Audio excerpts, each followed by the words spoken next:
series. I'm Liz Farrell, Artistic Director of Painting, Drawing, and Printmaking. And I'm thrilled that we're going to be hearing from Ruby Neri tonight. I want to welcome our virtual participants watching tonight as well. As our Board of Trustees and National Council, thank you for your support.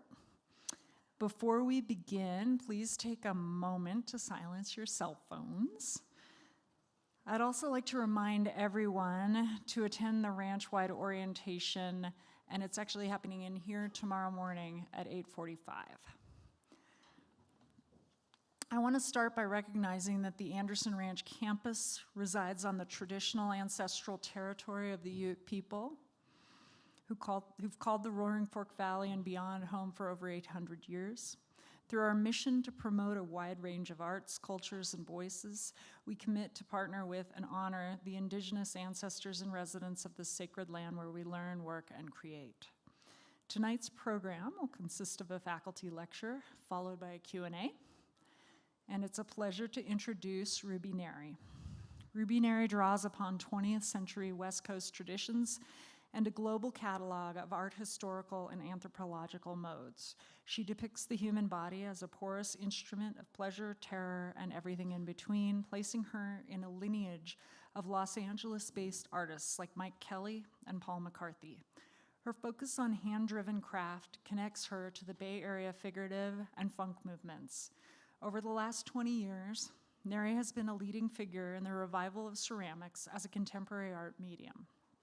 Her vessels evoke earthy tactility and psychological intimacy, while her use of sprayed glazes links her ceramics to the street art she produced in the late 1990s as a member of the San Francisco-based Mission School, blending contemporary urban art with the archaic power of prehistorical wall painting and object making. She's here this week, co-teaching with me in the painting program, so please join me in welcoming Ruby.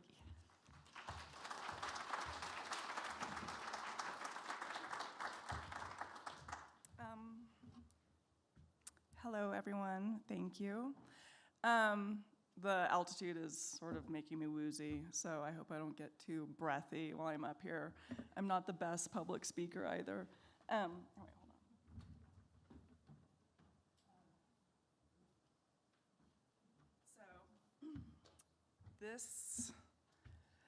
So yes, I'm an artist. I'm based in LA. I'm from the Bay Area originally, and I make ceramics primarily at this point.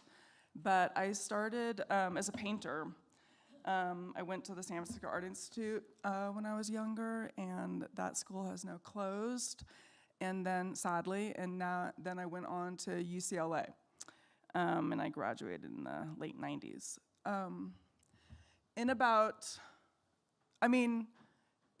So I'll just go through my background a little bit. I was a painter in school, and I did not start doing ceramics until way after. I was about 35 when I started working with clay. And this is an example of some of my work from when I was younger. This is the first show I had with David Kordansky Gallery in Los Angeles. And at that time, I was making a lot of different kinds of work. I was painting still. I was doing sculpture with plaster and metal armatures. And I was also I had started doing some ceramic pieces. And this is probably one of my favorite shows I've ever had. It was also, my daughter was 6 months old at the time when I opened the show. So I started making the work for this show when she was about 3 months old.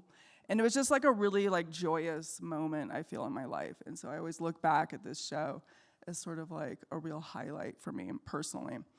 So this is just an example. I was putting plaster with burlap over wooden armatures and just sort of focusing on sort of human relationships and a real expressive use of paint. I really love different kinds of materials, and I really love using paint in a really physical, sort of emotional way. I mean, it was really difficult for me to sort of stay within one medium because the materials themselves have sort of a life of their own that I see them as being applied in so many different ways, and they don't really, it's very fluid, and I don't really see them within their restricted sort of domains as painting or sculpture or ceramics. So this is like oil paint on plaster. Then I began sort of combining sort of metal elements with ceramic pieces, and because I was not sort of like a trained ceramicist, I wasn't using a lot of sort of like glaze or any sort of like technical elements of ceramics. I was painting a lot on the ceramics, and I was using really, really minimal sort of applications. I really loved welding at that time. I was very invested. But I mean, a lot of that,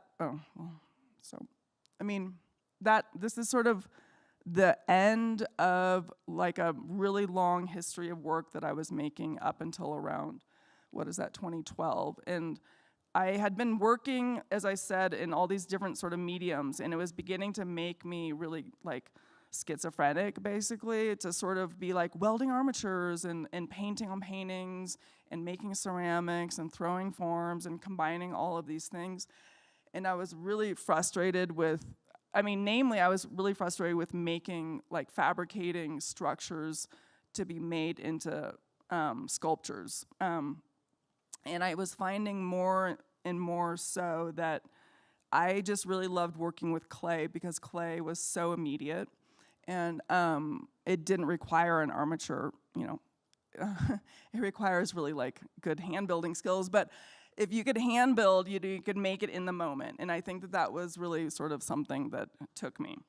And it sort of took me away from sort of sculpture, basically. And just, not in terms of like content or whatever, but like in terms of fabricating. So I sort of took it upon myself to decide to do a ceramic show.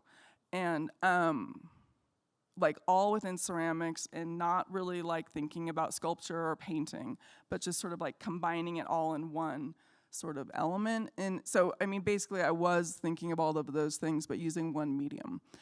And as Liz had mentioned earlier, I had a history of doing street art. And so I grew up in the Bay Area, and I was, hanging out with a lot of people like Barry McGee and Margaret Kilgallen and sort of like Krista Hansen, a lot of people that are really sort of like of my generation from the Bay Area, and we all sort of did like street art. And so it really gave me, I really fell in love with sort of the immediacy of a sprayed line and sort of like picking up a can of spray paint. I'm really attracted to materials that have a real intense like immediacy and a physical sort of process. And so I really wanted to have that sort of sprayed, sort of immediate element of sort of like spray paint as a part of my ceramic work. And so I started to spray my glazes and do a lot of like figurative drawing with a paint gun with just really simple underglazes, and working in all different like shapes and sizes. Obviously, I was really sort of like pulling from, vessel and like history of vessels and what have you. All of these are based, not all of them, but they're all strongly based on sort of like the idea of like a vessel, obviously.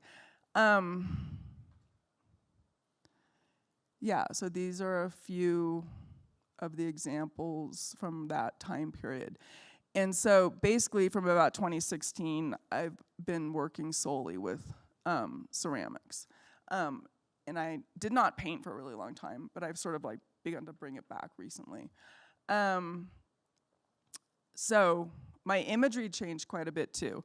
There was a lot of focus for me and sort of like, the fundamentals of sculpture. And I feel like it takes a long time for, or at least it did for me as a student, to sort of like slough off educational sort of like language and what have you and ideologies, and to sort of like make my work like sort of like break out into a more personal place. It took me a long time. I feel like I was very much like a mature older person by the time I really started sort of investigating personal elements within my work. It's hard to talk about that because it's like, oh, as an artist, you're just like, I've been making my entire life, you know what I mean? But I don't really feel like I went somewhere super personal till not that long ago. And it might have been because I became a parent and because I became really conscious of sort of like other social sort of like elements of like being a parent and where you become as a woman being a parent. And I really wanted to sort of like get away from sculpture and make something that was just sort of like the ideologies of sculpture and make something that was very personal. And so this work is very reflective of kind of how I felt at that time in like 2016, having a young daughter and trying to make these intensely sort of like large, really physically demanding pieces. I mean, I felt super driven to make this work. And I don't think I've felt so driven to make other bodies of work in my lifetime. And it kind of took over my life for a little bit in terms of, you know, working and being a parent and driving to places to make this work. But it really spoke strongly to me somehow. And I really feel like the kind of personal fragility I felt like, I don't know, as like a working mom and sort of like these pieces have really intense interiors that aren't super, this is like I didn't put these images together, so it's like kind of random. But this is like a drawing from like a few years later, I guess, 2019. So I still do a lot of like flat work, but this is a pastel. I do a lot of pastels. And then this is sort of like not that long ago is like a flower piece. But, you know, I just felt there's sort of like this intense sort of fragility of a woman as a sexual being. And there's like, I feel like the sexuality of myself or whatever is sort of like this real frontal element of like what you like sometimes feel as a woman that you're presenting to the world. And I feel like at times that was sort of like or it could be like a barrier or what have you, and that you have sort of like this interior space that's very different from sort of like your exterior and sort of like the objectification of women, but it's also sort of like a real sort of personal interaction with the world where I could almost sort of like use that as something, you know, it has like a lot of like feminist tropes that go with this, and I could go on and on about it, but needless to say, I saw these pieces as being sort of like armor. And because they have such these hard, glossy shells, I saw them as like having a really intense exterior that was sort of like enclosing a really fragile interior. And so that sort of ideology has sort of like driven this body of work for many years, and it's kind of like changing and morphing into something else, but that was really sort of like what was powering my work for quite a long time. And then I got really invested in doing like these really intense ceramic murals, or sort of like wall works, as I call them. So this is a show from 2022 at David Kornanski in LA. And I had met like John Mason and fired in his kiln. I have like this really long history of being sort of like involved with artists in the Bay Area in California because my dad was a well-known artist, Manuel Neri. And so I grew up with a lot of his friends, and he taught at Davis during the funk movement, and he was really close with Peter Volkus, and he like went to, you know, Montana to help him set up Archie Bray, and like he was really close with Mark DeSuvro. So I just sort of, and Bob Arneson. So there's a lot of people, a lot of artists in my life growing up. And so they've sort of all influenced me in different ways and different times. And I feel like I met John Mason because he was represented by David Kornanski as well for a certain amount of time. And it was really fun to sort of learn his history and his sort of like crazy wall works and what have you, and the walls that he was building the pieces on. And I got really invested in sort of like doing ceramic wall works as well. So this is an example of one of the wall works from that show. But again, like spraying underglaze and what have you. I mean, I really love just sort of like off the shelf ceramic material, like, materials, and I was not. It was sort of like an ends to, means to an end, sorry. Because I think that just like the image in my mind, I just sort of like want to get to the point, and a lot of, I have like this idea in my mind of what I want to make, and I kind of like can cut corners, and sort of, I'm not super interested in sort of investigating long sort of like glaze formulas or what have you. But I think that like that's sort of evolving as well now. I'm kind of like backtracking a bit maybe, but this is just some of the work from that show. And again, very invested in materiality. Like this, I want to sort of like cut back on that sort of like shellac, like shiny hard shell element to the pieces, and I want to sort of expose the clay body. And I sort of love, like showing really basic elements of materials like, bisqueware, or just sort of like really like low fire clays, and just sort of like having that sort of like in between process, sort of highlighted, or just sort of like moments when you're working with something to be sort of like at the forefront, as opposed to being sort of like in transition to somewhere else. So a lot of these pieces have a lot of just like raw, kind of almost like ugly clay body showing. I use a lot of airbrush, and I really love, it's not only about hand building, but I sort of love the finger trails in the work is really, it sort of shows, it's almost like, Brian, it's almost like, like, what is it when like engravers or whatever, like hash marks or whatever, is that what it's called? It sort of is like shows the form so well, like working with the clay, showing the finger lines. It sort of like conforms to the form a lot. So this is a woman falling, being struck by lightning. I don't know, I loved making these wall pieces. They were so physically demanding and so intense. Like, you come in the next morning and like it would like fallen off, like, like half would be on the floor or something. It just was such an intense process. And, I don't even know, really. I guess from just talking to John, I thought that everyone makes stuff like on the wall, but then people are like, oh, you could make them lying down. Like, I never thought of that or whatever. Anyhow, but, anyhow, I use a lot of sort of, I don't know, I guess maybe imagery that sort of reminds me of like female sort of associations, like fish and fish eggs and sort of like fertility. I was really obsessed with fish eggs for a while, so a few of the pieces involve fish and sort of like caviar and just like reproduction stuff. Like a fish is a really ancient fertility symbol.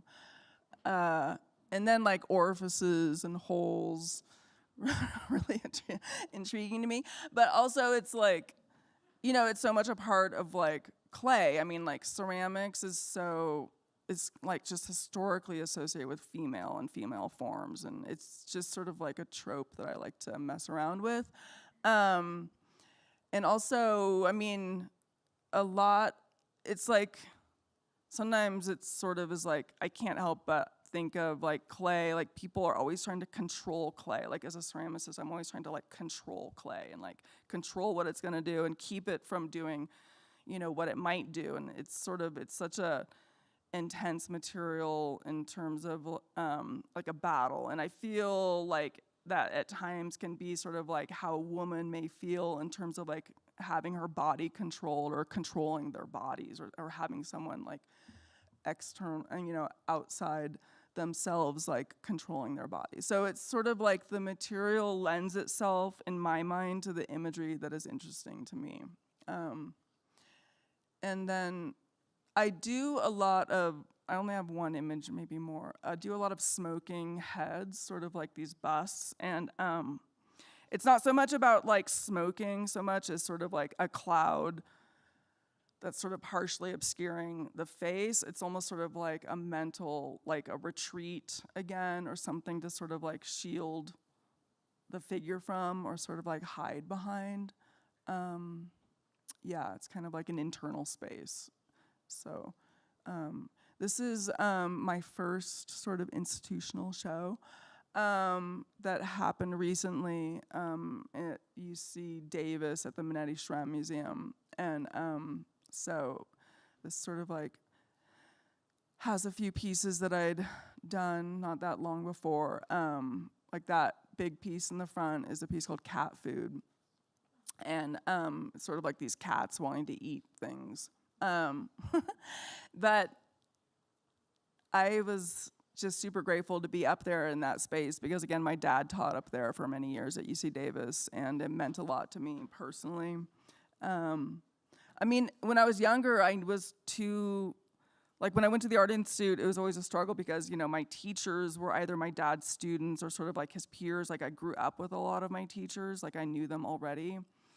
And which was amazing, but it also sort of like hindered me a little bit, like being young. And so I didn't do three-dimensional work because I was constantly being compared to my dad, who was a sculptor. And so I did painting primarily. And so I didn't basically, I only did painting. And so it wasn't until I moved to LA that I started and I immediately started investigating three-dimensional forms the minute I moved away from the Bay Area. And yeah, so, I mean, it was really nice to have sculptors here in this space, for sure. And then this is another one of the big wall pieces I did. Not that, I guess last year, yeah, which is crazy to think of. And, I mean, I love the challenge of really intense physical work. And so in terms of building and interacting with clay, it's just such an amazing material. And it's almost a little bit performative, you know, working in the studio. But yeah, it's definitely something that I get a lot of fun out of doing. Yeah, so this is another piece, Blue Barrettes. It's like a standing figure. It's also sort of a nod at times, I feel, to, you know, Viola Fry, who I never knew was when I was younger, but was a huge, huge like figure in the Bay Area. Yeah, and sort of influenced me quite a bit. Yeah, it's like a bronze piece I did, I guess last year also. It's, oops, there's another image of it. But this is the show I had last year with Kordansky. And I'm slowly kind of backtracking and sort of trying to teach myself a little bit more sort of like about ceramics. It's really hard when you don't have sort of like a structure of like facilities, but it's really nice to just sort of like learn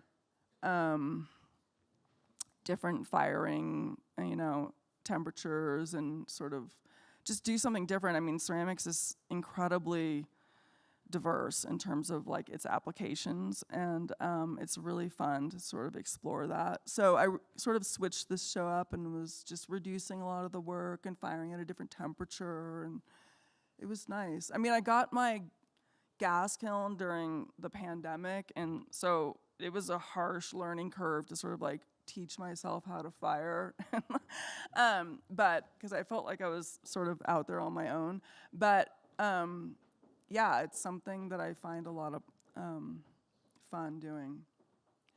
And then these are the pastel drawings. There's not so many that are very easy to see at this angle, but they were a part of the show. This is the bronze figure.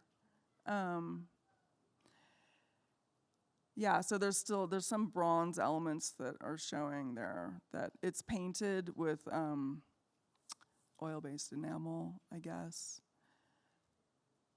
And it's sort of deceiving because there's like a really like intense back element to this piece that I really love. It's almost like I love the back of this piece more than the front, but there's no image to go with it. I apologize. I really like working on sort of like large complex forms. And then this is a piece from the show last year. I grew up riding horses. When I did graffiti, I only spray painted horses on the street. And so the image of a horse comes and goes throughout my work. I love the form of a horse. I mean, there's a lot of like sort of like formal sculptural elements to my work, definitely. And this is another smoking piece. It's quite small.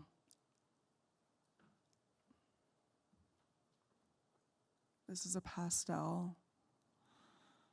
I love pastel. It's a really difficult medium to keep from getting crazy, but it's a really beautiful, tactile, very rich surface. This is a painting that I did recently that's in a show right now in San Francisco. So I'm sort of slowly bringing back my painting, which is really nice. I mean, there's like a lot of pressure as an artist, sort of like an artist that makes a living from their work, of sort of like staying within like what they're sort of like expected to be. And so it's really, I find it very difficult and at times to be sort of like a diverse sort of artist and sort of like work in all these different ways and have a lot of sort of positive feedback about that. You know, it's sort of, I don't see myself strictly as a ceramicist, and it's really hard to sort of like show other elements of like what I do to the world. And so every opportunity I can, it's really nice to have like great big, you know, like solo shows and great galleries and spaces, but I really take the opportunity to do smaller shows in smaller places. I love it because it's really a great opportunity to show something that I don't do, it's not sort of like what I'm known to do. And so it's like important that people still see my flat work, and that's a big part of, you know, what I can put out there. And so this is acrylic with like paint guns and airbrushes, which I love so much. And I think that this is the last slide. Yeah, it is. But thank you so much. Sorry.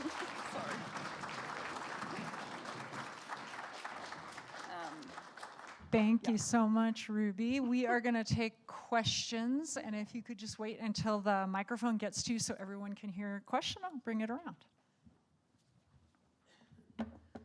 I have 3 questions, Okay. if that's okay. What is a paint gun?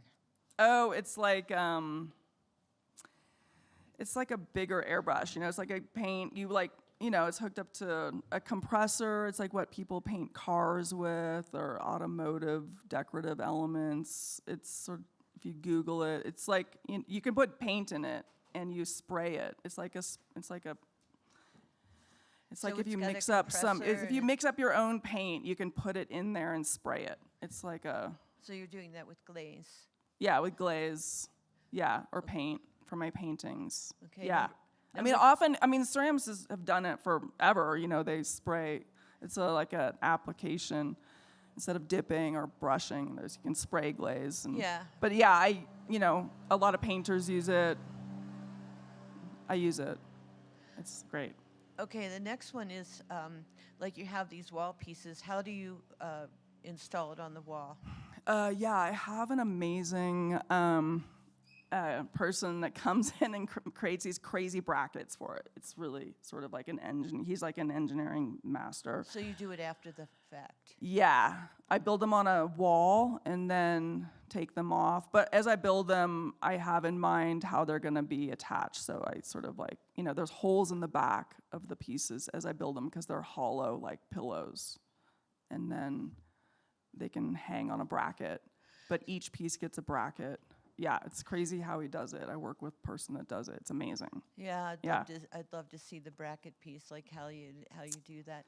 The next thing is when you do your tall pieces, are they done in fragmented pieces and then they fit together, or do you like put them in a?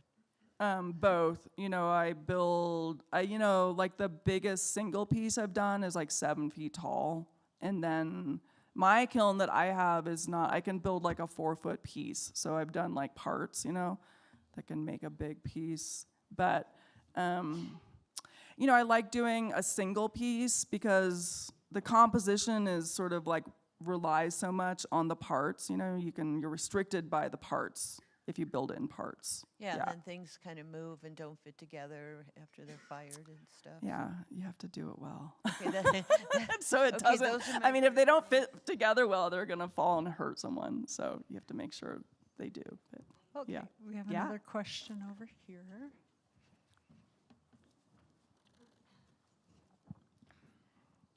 So my question is, do you feel, you were talking about making your work more personal and actually having something more personal presented. Right. How do you feel that worked with also feeling like people want to see what you've already done again? Like were you able to make it more personal and yet still stay, do you feel like you were successful and stay with what people are expecting of you? So to I speak? see what you're saying. Yeah, I mean, I guess it's different. It's not so much the content. It's so much of just sort of like the material. Like I feel like I'm seen in the world as a ceramic artist, and it's sort of like it's like my galleries or what have you. They want to see that represented in their shows, and so I feel like it's more of that as a restriction in terms of like, I'd like to do something else. It's really sort of like, it's hard to sort of break out of that. So it's not so much about the content, Yeah, but I mean, I didn't really talk very well about the personal element. But yeah, I mean, it was really hard for me to start making like what I thought of as personal work, because I'll just go back into it for a minute, sorry. But I mean, I feel like as an artist, you're so exposed to, you're just exposed, people come and look at your work. It's like scary. It's not easy to have like personal work out there at times. I feel like I'm a very private person, but I just felt so restricted as an artist at some point. I just wanted to I just didn't want to make a piece about a diagonal anymore. You know what I mean? It's just sort of like I wanted to do something. It was really hard for me to break out of that, I guess. Yeah, so.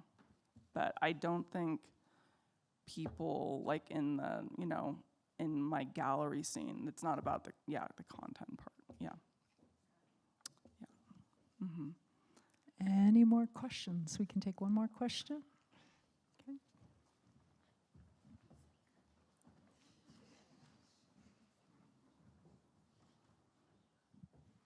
Hi. When you were talking about the vessels that you make with the figuration of the woman on the outside, you mentioned that they're kind of like a metaphor for a woman's body, and then the inside is this other realm of the vessel. Do you ever put anything inside the vessel? Yeah. I mean, that's a good question, because I apologize because the images are fairly limited, because again, I did not I had a lot of other stuff going on before I came here, and so I did not select the images. But yes, sometimes I do a lot of hearts, I'll put a heart in the bottom or a face at times in the bottom.